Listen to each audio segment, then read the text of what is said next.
harvesting canola.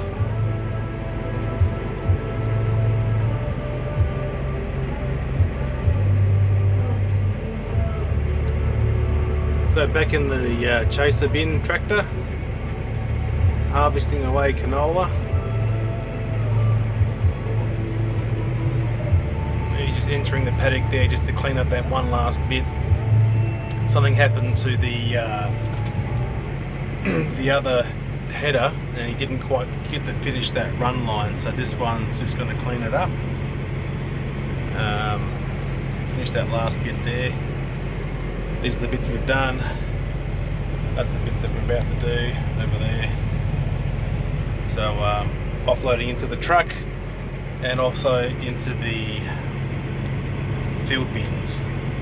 So same again, carrying on. But this time it's canola instead of barley or lupins, which is what we were doing before. And no change for me sitting in here. This time the air-conditioned comfort, not having to get out and stuff bags, which is nice.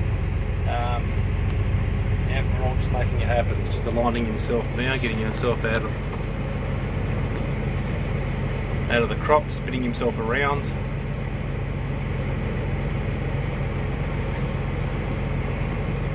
There he is.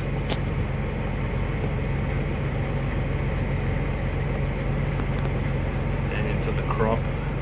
And hopefully we'll start to see out the top there, filling up the box as they call it. We should start seeing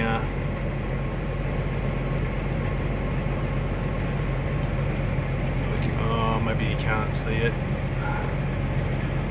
bubbling away there at the top.